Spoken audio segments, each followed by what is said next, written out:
Walk anywhere in Britain and you're literally stepping on history. Lost towns, forgotten people, vanished cultures all lie beneath our feet. You can imagine what it would have been like 2,000 years ago. But little by little, they're coming to the surface, It's the first time this has appeared in 260 years. giving us a glimpse of how our ancestors once lived, Oh, goodness me. and helping us separate the myths and legends from historical facts. We're stood beneath the scene of a first-century bloodbath. I'm Alex Langland. I've always got time for a bit of digging. And I'm Raksha Dave. Oh, look at that! We're both archaeologists.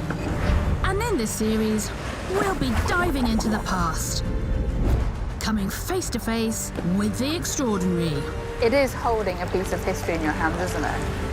And along the way, we'll be uncovering the secrets that have remained hidden underground for centuries. I just want them to dig faster. Keep going, troops, keep going.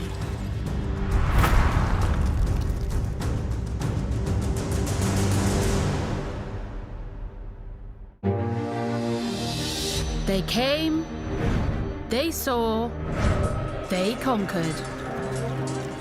Having staked their claim, they didn't leave for another 400 years. Yes, of course, I'm talking about the Romans. Their army came and invaded in 43 AD, making our little island, Britannia, part of the largest empire the world had ever seen. And when they first arrived, the island was very much divided along tribal lines. But the Romans brought with them a galvanizing culture, a new currency, a new language, and new gods to worship. But what did the Romans actually do for us, or rather the native Britons? Well, they introduced bathhouses, temples, villas. Hey, don't forget the roads. And aqueducts, and of course, the first ever towns. This is the site of one of them. We're joining archaeologists as they excavate the lost Roman settlement of Silchester in Hampshire. Abandoned between the 5th and 7th centuries, it's lain hidden beneath the ground for around 1,500 years, but it's thought to be one of the best preserved Roman sites in the whole of Britain. Teams have been digging at Silchester every summer for the past 20 years, dissecting the town street by street, building by building. Now I'm going to join them as they tackle the town's most impressive monument, the bathhouse. And while they're digging, I'll be discovering how their legendary army conquered Britain and how Roman culture impacted upon everyday life throughout the province. The remains of Silchester Roman town lie 5 miles north of Basingstoke in Hampshire. Today you can't help be impressed by its monumental walls that still stand over 4 meters tall. And although there's not much else that shouts Roman at first glance, we know what's hidden beneath the grass because 100 years ago, antiquarians launched a mammoth investigation that revealed a maze of walls and buildings. Shame they covered it up. But thanks to their snaps and plans, Mike Fulford and his team from Reading University now know exactly where to search for Silchester's most impressive monument. Its bathhouse.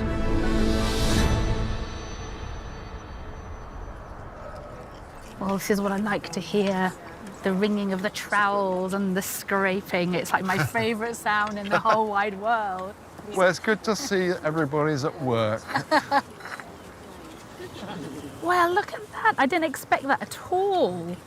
The preservation here is phenomenal. It's terrific, isn't it? So where are we here then? So we're roughly in the middle of the baths complex, and we're looking west across 2 of the heated rooms, heated spaces.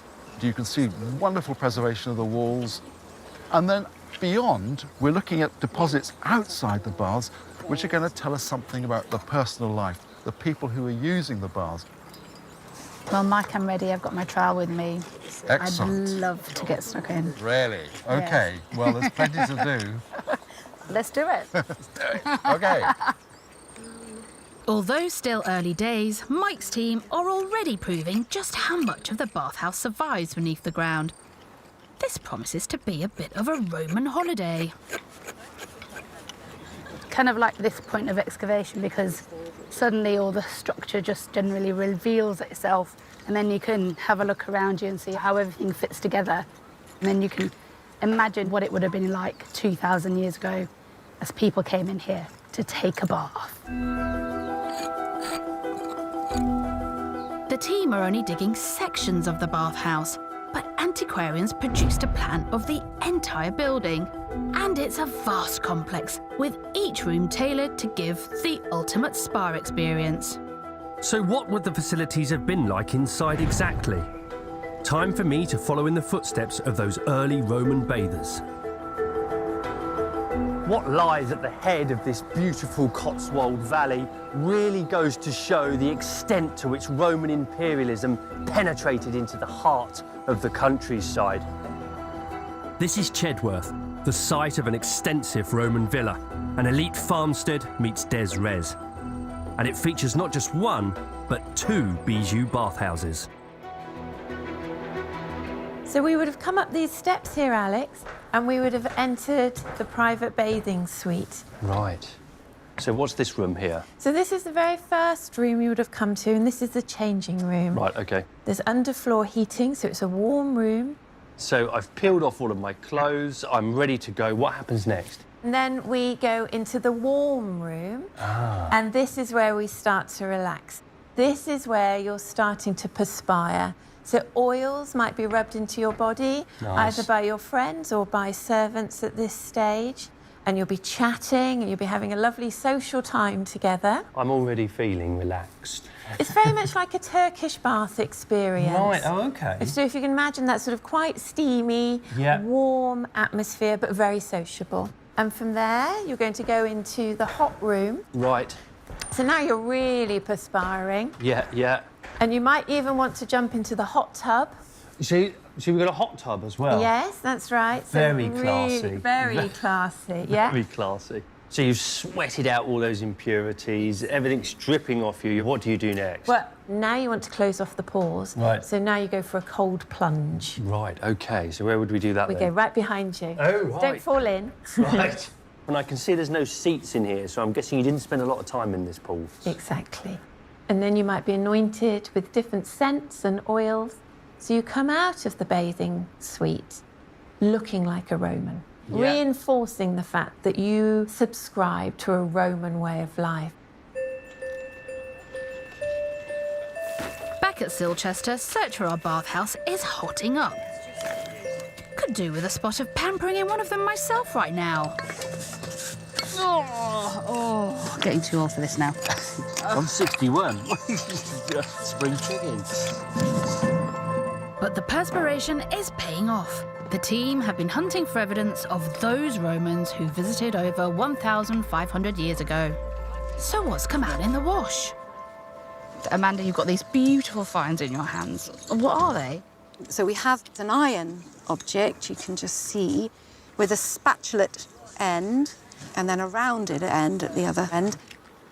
And that is actually a stylus, so a writing implement. So the person would have had a little wax tablet and they would have used this end to kind of do their writing. If they made a mistake, they would have just smoothed it over. With that spatulate end. We've had quite a few of these, which suggests that the bathhouse was perhaps also a place where you went and did your accounts, for example. You know, busy, busy place. It wasn't just about bathing. This is a little bone counter, gaming counter. Oh, wow. That's like a little drafts piece. It does look like a drafts piece, doesn't it? And you can see the fine grooving there. So again, you can imagine it's people's leisure time, isn't it? So they're sitting there playing games with one another. The life of the town probably happened in the bars. Everybody met in the bars. That's where you found out what was going on. I can just imagine the gossip and the intrigue. Yes. If only archaeology could find that for us as well as the items. But they're beautiful. They are. They're gorgeous. From these few finds, it seems that Silchester's bathhouse was in fact the powerhouse at the heart of the town. But how old is it? Next, a clue in the form of Rome's most infamous leader. So this is one of the tiles that we have that's stamped with the name and title of the Emperor Nero.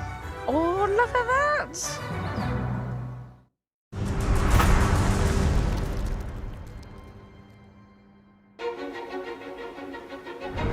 Silchester, a lost Roman town in the heart of Hampshire. Here I'm joining archaeologists as they dig up the remains of its ancient bathhouse.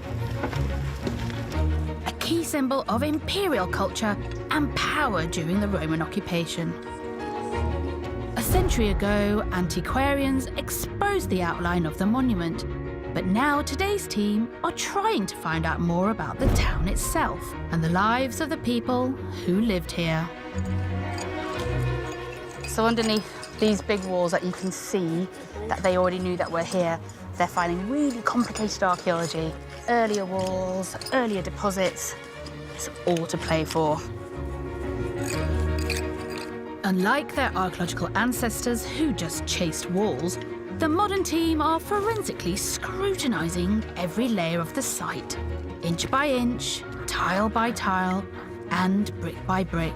And I've been told that it's led to a fascinating discovery about Silchester's origins.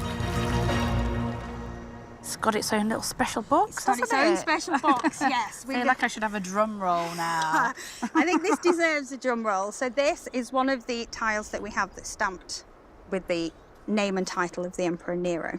Oh, look at that! So it's a full circular stamp that comes round, and it starts here, and it's got Nero, Claudius, Caesar, Augustus, Germanicus. And the clearest bit here is the GER for Germanicus. And because it's Nero, it gives us a really tight date. That's incredibly special, isn't it? It's very special, yes, and gives us so much more information about the bathhouse than we ever thought we would get. 54 AD. The Emperor Nero comes to power just 11 years after the Roman conquest of Britain. So this one tile dates Silchester right back to the beginnings of the occupation. But why was Nero so keen to stamp his imperial mark on this Roman town? The clue may lie in the catastrophic events that happened in Britain during his reign. I'm heading to Colchester, which was the Roman capital of Britain at that time. Little remains of Roman Colchester today, but the town's museum, housed in its impressive Norman castle, still holds tantalising evidence about those early days of conquest. And it's what lies beneath the castle that really excites me. Museum curator Glyn Davis is taking me down into the bowels of the building, once the foundations of a massive Roman temple dedicated to Nero's uncle, Claudius. After you. Yeah, mind the head. Oh, so it goes on? Yes, quite a long way. Goodness me, this temple must have been huge. Oh, wow. So here we are. This is all that's left of the Temple of Claudius. This is quite something. So what happened to it? Well, it was only standing for a few years until it was completely burnt to the ground. And why was that then? Well, you've probably heard of Queen Boudica. The Romans turn on her. They treat Boudica and everyone else like a newly conquered people, and they take away their lands, their wealth. Boudica raised forces, the Iceni, her tribe, joined with the Iron-Age Brits of Essex, the Trinovantes, and they came and they stormed Colchester. They took it almost by surprise. They slaughtered everyone. They pillaged, they plundered. Many of the Romans would have fled to the temple, and once inside, they would have waited, and waited in vain for 2 days. As the noise outside got louder and louder, the Brits finally break in, and utter carnage is unleashed right above us. So in essence, we're stood beneath the scene of a first-century bloodbath. An absolute bloodbath, yes. Clues to the scale of the carnage are on display in the museum. This is real evidence of Boudica's attack on the city and that destruction she wrought. These are some of the few surviving things from that time period. Right, OK. And what have we got? Well, at this end, we've got, well, what would have been rather lovely posh pots, Roman Samian ware. And here we have a piece. Goodness me, yes. I mean, usually the Samian ware is a fine tableware that's like a sort of almost an orangey red, isn't it? But here, it's black in places, isn't it? So that has suffered from the fire of the city. That's intense heat.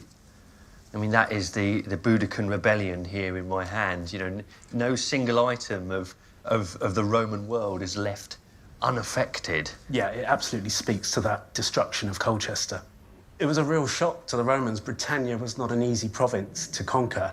Tens and tens and tens of thousands of Romans died at the hands of the Britons. Nero even considered abandoning the British project. Really? It was that much of a setback?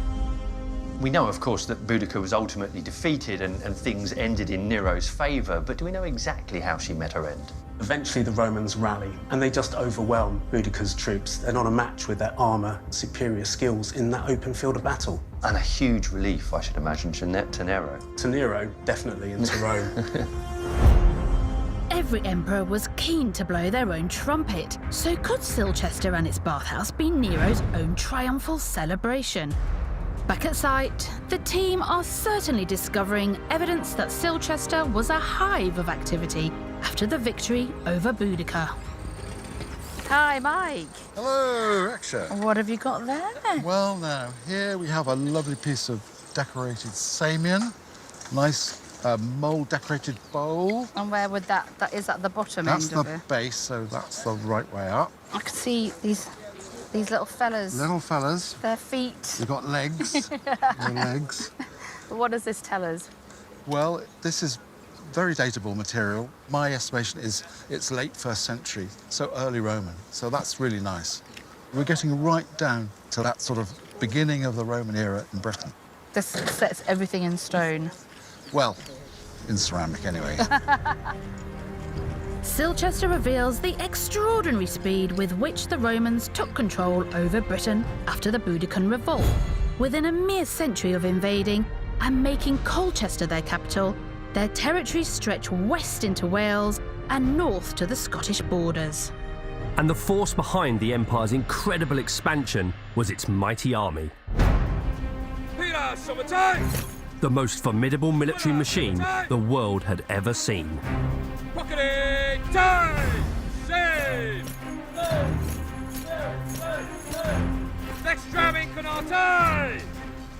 When the Romans invaded Britain, their army was so effective they could take on opponents 10 times their number and incredibly still win. And this lot looked like a pretty terrifying bunch. To find out why the Roman army was such an incredible fighting force, I'm meeting up with the reenactment group, the Butzer 9th Legion, and ancient Rome expert, Matthew Nichols. Hello, Matthew. Hello. Hi, nice to meet you. Nice to be here. Centurion, I wonder if we might ask you to bring the troops over.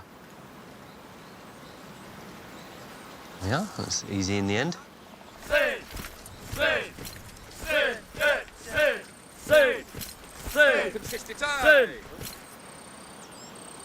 Well, hello, gentlemen. Thank you very much for that. I appreciate you're a few soldiers short of a legion, but nonetheless a pretty intimidating sight, Matthew. Absolutely, yeah. A strong and impressive fighting force. You imagine 80 of these guys in a century, a number of centuries in a cohort, 10 cohorts in a legion. There'd be 5,000 of these people thundering across the field towards us. It'd be quite a sight. Right. And they're pretty tooled up as well. I mean, some of the tools we've got here, you know, they're well equipped here. There's quite a range. Well, firstly, when you've got the enemy coming towards you, you've got the pilum. OK, yeah. So that's your throwing spear, and you'd be expected to throw that between 25 and 30 yards. Yeah, that's quite some distance, actually. Can I just have a feel of that, then? I think you'd be lucky if you got me throwing that 10 yards, to be honest.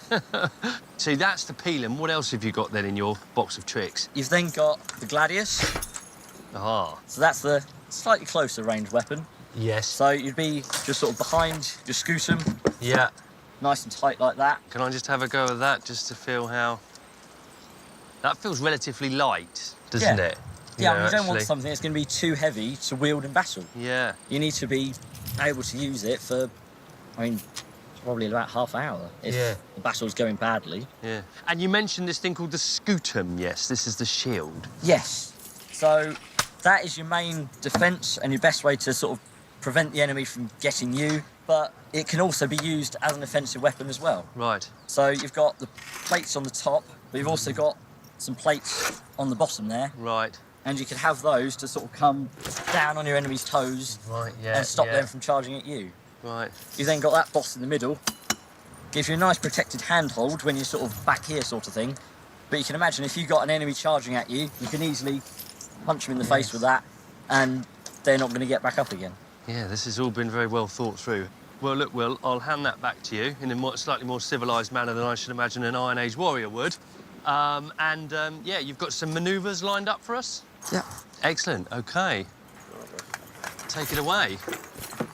So there's no doubt about the fact they're a pretty well-equipped army, aren't they? Yeah, they are. Good, well-made, practical things, but it's also what they do with it. So by the time they get to Britain, the Romans have a professional paid standing army.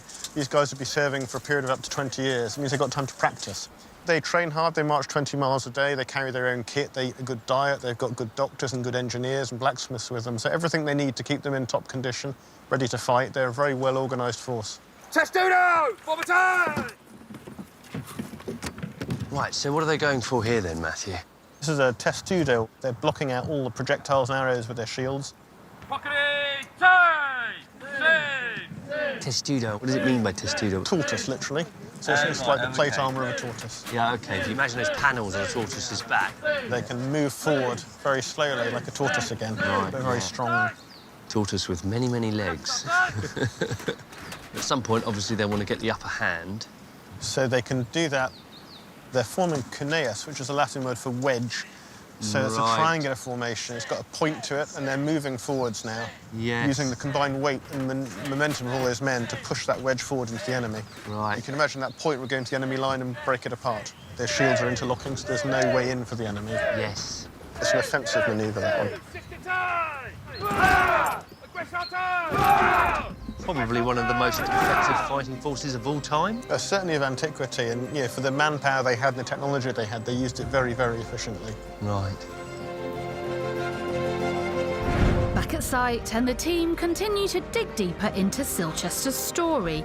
But have they found any evidence of military force in its foundation? So is there any sign of a Roman conquest here? Well, this site, the Baths area, hasn't produced anything much military. I mean, elsewhere in Silchester, we found military pieces of equipment of around about the time of the conquest.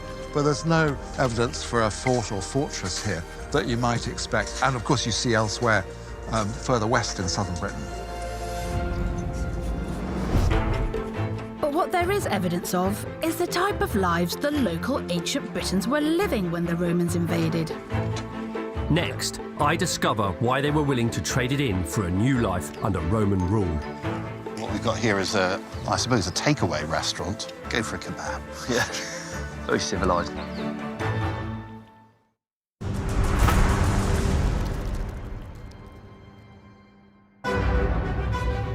Silchester Roman town. Today, the site of an incredible archaeological investigation. As the team dig deep into its bathhouse, they discovered some spectacular finds, including ancient tiles with the official imperial stamp of the Emperor Nero. It's proof that Silchester dates right back to the early days of Roman conquest. Meanwhile, other finds just keep on coming, and not only Roman ones. Well, Mike, this all looks like a bit of a mud bath, but it must be incredibly important because you've got so many people beavering away at it. What have you got here? Essentially, we've got the upper fills of what we believe to be an Iron Age defensive ditch. Oh, hang on. So Iron Age. This is a Roman bathhouse. This is a Roman bathhouse, but it seems to have been placed right beside an Iron Age ditch. So that's earlier than the bath complex, then? Definitely earlier, yes. Do we know much about the Iron Age communities that lived here before the Romans? Well, we know a certain amount about the Iron Age community here at Calais, at Silchester. It's a community with strong contacts with the continent, northern France, Mediterranean world, and contacts across southern Britain. The Romans gave them the name the Atrebates. I just want them to dig faster because I want them to find the Iron Age. This is really exciting. Keep going, troops, keep going. So Silchester wasn't virgin territory when the Romans arrived. Before the town, a local tribe, the Atrebates, made these fields their home. But there's no evidence of bloodshed here. So how were they won over by the incoming Roman regime? The tribe didn't leave behind any accounts, but perhaps a clue lies further afield. Before the Roman invasion, our island was divided down tribal lines. We've already met Boudicca's troublesome Iceni, who were eventually beaten into submission. But not every tribe put up such a fight. I'm heading to South Wales, which was occupied by the tribe of the Silures at the time. After a bit of a rocky start to the relationship, they eventually came round to the Roman way, settling down at Venta Silurum, now modern-day Caerwent. Professor Mark Humphreys knows the place backwards, and handily for me, he's also a Roman expert. So, Mark, we're in the middle of this fantastic Roman town, and yet you've brought me to a medieval church. What's going on? Well, if we look inside the porch, we'll find out why. Ah. Yes, already, to my untrained eye, these are clearly Roman. Well, what we have here, Alex, is a dedication to an important individual, both in the local Roman society and in the society of the wider empire. We've only got part of his name at the top of the inscription, but we know that his full name was Tiberius Claudius Paulinus. Right. So the first couple of lines tell us that he was the legate, the commander of the 2nd Legion Augusta. So he's a real big cheese, this chap, isn't he? He really is important. The final few lines tells us that this inscription and the monument that it was associated with was set up by the town council, and that ancient community calls itself, in the last 2 lines, the Civitas Silurum, the local Celtic tribe. Right. These are a people that would have been oppressed, really, by the Roman legions coming here and effectively taking control of the region, and yet here they are actively celebrating the Roman legions. Yes, the government of the empire depends on local communities like the Silures running themselves, collecting taxes, and basically running this part of South Wales on behalf of the Roman Empire. These were now people living in Roman style. Right. And some of that style is evident from the Roman ruins today, especially at its seat of government, the Forum. Well, this room here seems to have been the council chamber. Right. There would have been benches along either side for the town councillors to meet. Yeah. And it would have been in this room where they would have had the debate about setting up the inscription in honour of Paulinus, the one that we saw in the church. Local council business. Local council business. And if you go over in that direction, what we've got here is I suppose, a takeaway restaurant. Right. A hearth has been built into the corner of the room. Right. And that seems to have been for preparation of food. So you could pop along here to do some business, perhaps exchange some land, some council business, but also grab yourself some nice hot food as well. Yeah, go for a kebab. Yeah, very civilised.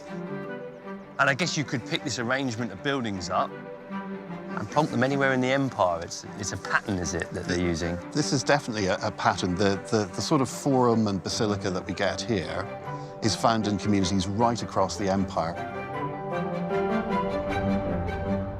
And I think that is why the Romans were so successful. They had their big stick, their great army that they used to gain their empire, but they then had to hold on to it. And to do that, they offered the carrot. Walk and talk like us, and you can enjoy all of the riches of Rome. The Welsh converts weren't the only ones to take to the toga. Silchester's local tribe were also keen to enjoy the fruits of the new civilization. Friends, Romans, countrymen, I give you the bathhouse. Ah, Raksha, so how are you getting on? Well, I'm enjoying myself far too much. Really? Yes. That's great. That's fantastic. You'll have to kick me off site today. No, not going to kick you off site, no. But I imagine that I'm in the middle of a room in this bathhouse. Yes, you're in the middle of a, well, not so much a room, but a space in which there are the remains of these columns of tiles called pili. So imagine a column of tiles coming up roughly to about my chest height, and that would be the level of the floor, and then the hot air circulating between those columns. All right, so this is a room that basically has underfloor heating. It is exactly, yes. Whether there was water in the room above, we don't know. So it would have been quite cosy in here then. Oh, in here would be very, very cosy, yes, yes, if they remembered to light the fire, of course. The underfloor heating of the hypercore system was just one of the benefits that native Brits could now enjoy if they bought into the Roman project. But buried beneath the soil, this one has certainly remained cold for almost 1,500 years.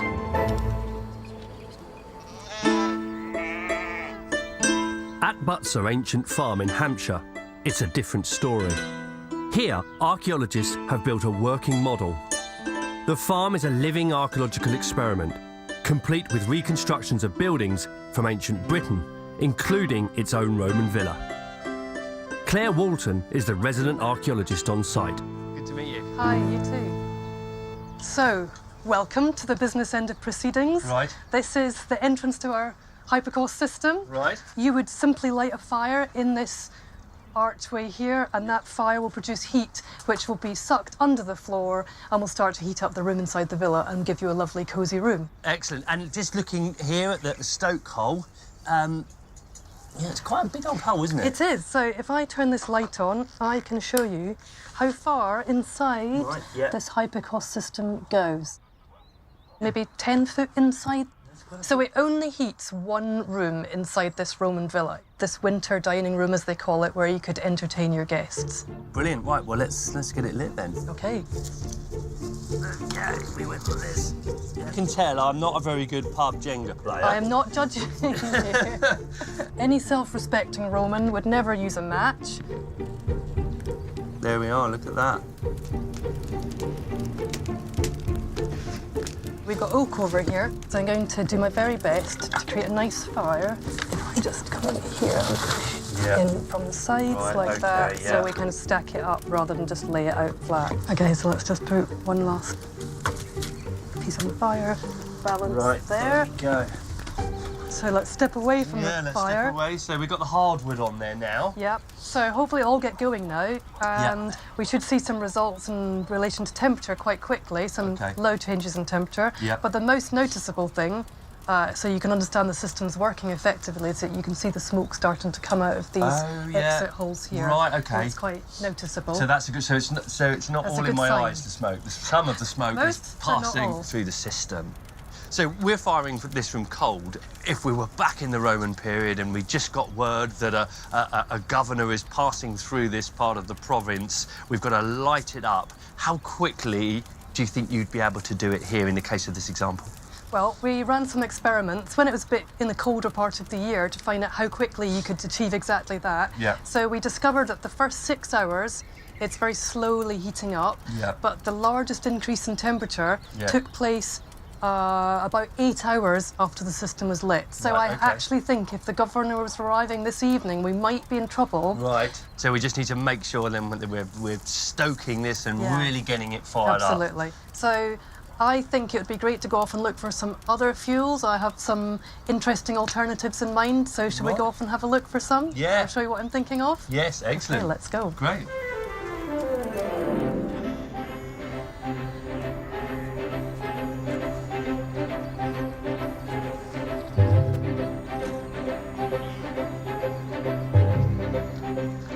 Well, Claire's had me out looking for an alternative fuel source, cow pats. They're incredibly resourceful, but I'm interested to see how they'll burn. That burns quite well. And it doesn't smell too bad either.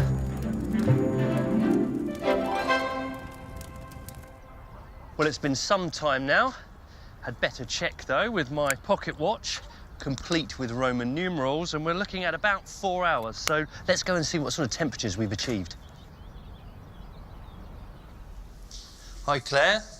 Hi, Alex. How's it looking then? All right? Yeah, it's going really well, actually. Good. I've got quite exciting data to show you from what we've done so far. At the moment, we're actually standing next to what is the outside wall. OK. And so this wall is closest to that stoke hole where we're putting the fire. That's so right it's down just there, basically out here. Out there. OK. So that's the first place that the heat would obviously begin to be absorbed into the building, and that's where we'll see it with this temperature gun.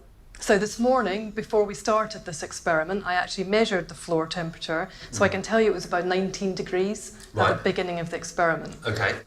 It's now gone up to 46.8 degrees centigrade. I mean, I should be able to feel that. You should be able to feel it on the floor if you put your hand down and touch it. It's nice and warm. Oh, that's nice. Yeah. Oh, that is nice. And if we use this and we run it along the wall, you can also quite distinctly see where the flues are inside the wall. Of course, yes. We've got So those if I tubes, run haven't this we? Yeah. along here, I can see that the temperature goes up. It says it's about 22.5 degrees there. Oh, yeah, I can feel that.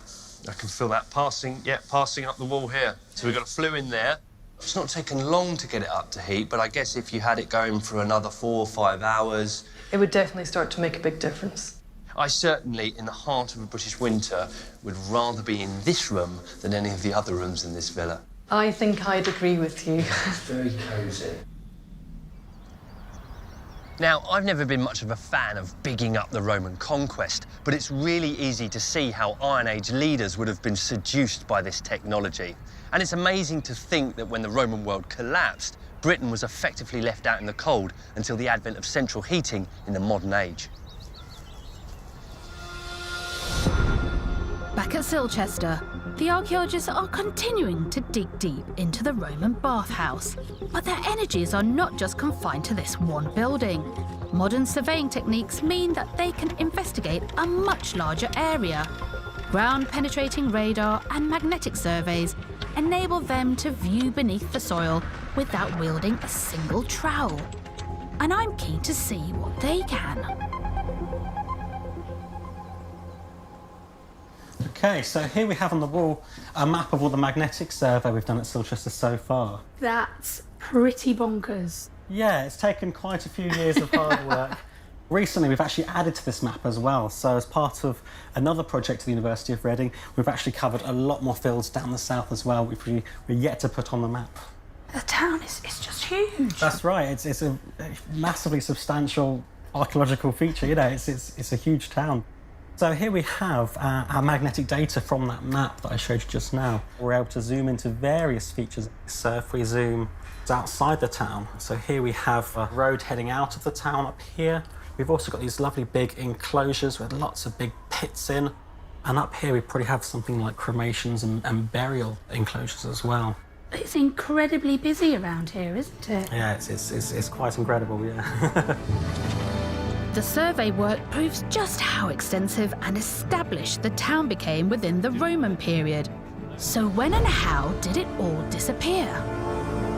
Coming up, I get to grips with the final chapter in Silchester's story. And after a short Roman road trip, discover why the town vanished without trace for over 1,000 years. Silchester was basically nothing without those roads.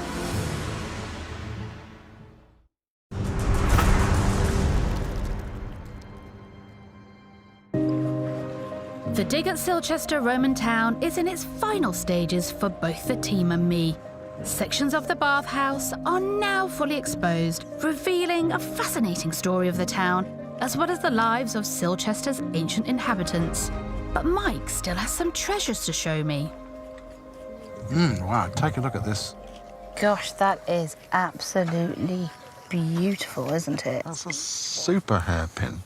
And it's late Roman, 4th century, just what we want. And we've got some more late finds coming from the baths. So I've got a coin coming up here. Oh, look at that little face there peering out. Yes, he's in quite good nick. I'm not sure exactly who that emperor is, but he's, I think, a mid-4th century, maybe House of Constantine. And this fragment of bracelet, too, twisted bronze wire, again, 4th century. So all of these finds that you have here now are of late date? Yes. That's amazing, because that means that people were living here for a huge amount of time, like 400 years. Yes, absolutely. So we've got span of the whole of the Roman occupation of Britain. This bathhouse functioning from pretty much beginning to, well, not necessarily just to the end of the formal occupation, but into the 5th century. These incredible finds prove that Silchester thrived right up till the end of the Roman occupation. But what happened next? Why didn't the town continue to evolve? And why did its magnificent monument vanish without a trace? The answer lies out in the great English countryside, where one of the most lasting legacies of Roman rule is still visible today. Ask anyone what the Romans did for us, and I bet you that roads would be pretty high up on the list. And it's justified. They built tens of thousands of miles worth of superhighways across their empire. Roads were key to the Roman expansion, not just for trade and communication, but also in the 1st century for conquest. These were weapons of war, and they allowed the Roman legions to be efficiently replenished and restocked. This particular section here runs from Silchester in the east down to Old Sarum in the southwest. Now, Old Sarum is one of the most important Iron Age hill forts in southern England and a key target for the Roman legions. And you can only imagine the psychological damage being done to those Iron Age people sat up in their hill fort, looking out and watching this road creeping ever closer, and knowing that when it reaches that hill fort, it would be game over. I want to find out just how crucial the Roman road system was to towns like Silchester. So I've arranged to meet expert Dr. Hannah Marie Chidwick. Here we have a map of some of the major roads in Britain during the Roman occupation. And you can see they run north to south, east to west, providing a really good infrastructure for their empire. Some of them might look a little bit familiar to you now. Yeah. For example, this one here. Right. This is Ermine Street, running right the way up from London up north, otherwise known as the A1. Yeah, right. So if I was to hop in the car here in London and head north along the A1 all the way up to York, I'm essentially driving on the course of a Roman road. Yes, Roman culture entrenched in our daily lives here. And you can see that if we head west, we come to Caleva Atrebatum, or Silchester. Yeah. Really clearly at the crossroads of several major routes. Right, OK, so it's quite an important central place then, yeah? Absolutely right, yeah. And if we have a look at this map of the town of Silchester, this shows us really clearly the impact, the importance of the roads at this time. So you can see there are different routes for these major roads running across the country to come in and out of the town. These towns were built up around the roads, you know, so the roads came first and then the towns. So Silchester's fortunes then are bound up with the fortunes of the Roman roads? Yes, so this is where it gets a bit interesting. By the kind of late 3rd century, trade and industry in Silchester starts to rapidly decline. We also have archaeological evidence that the Romans started to decrease the width of their gates and close some of them off into the town, which suggests that some of the roads were going out of use. Reasons for this might be that the Romans simply ran out of money. They stop investing in public projects, and the money moves out to private villas and private land. And when we think about places like Winchester, Canterbury, London, I mean, they don't fall out of use, do they? So why does Silchester in particular fall away? So Silchester is not near a river or the sea. Right. Silchester was basically nothing without those roads. So when those roads start to fall into disrepair and decay, the writing's on the wall for Silchester. Yes, that's when we start to see Silchester decline. And that decline was rapid. Within 200 years of the end of Roman Britain, the town had gone completely. But after a superb dig, I think it's fair to say we've gone some way to bringing it back to life. Based on what the archaeologists have uncovered, we can now recreate the jewel in Silchester's Roman crown, its magnificent and luxurious bathhouse. What an amazing site to excavate. I mean, a window into Roman life, really, from the beginning to the end. Do you know, I think that's one of the best preserved bathhouses I've seen in the UK. It had all the arches and all the rooms. It had the hot ones, the cold ones, the little kind of waiting areas. Oh, it was stunning. And, of course, I got a chance to fire a hypercourse, which is something I've never done before. I heard you've been dabbling with some cow dung. Yeah, you get fancy Nero tiles. I get to play with cow dung. But I was surprised at how well it burned. And, of course, when I got inside the room that was being heated, it was genuinely very, very cosy and snug. And I think I really get a sense of how those tribal leaders all the way back then might have looked at that technology and thought, I'll have a bit of this. Bit whiffy, though, eh? Bit smelly. But what did the Romans really do for us, though? Roman roads. Right, apart from the roads. Law. Currency. Aqueducts. Bathhouses. Underfloor heating. Spices. Wine. Wine. Wine. Quite a lot, really. And the new series continues next Saturday at 7. Tonight, Michael Burke's exploring the railway revolution that shaped our country and how the Victorians built Britain, new at 9. First, delving into everyday life. Tony Robinson's uncovering the real history of Britain, starting with the Tudors. New next.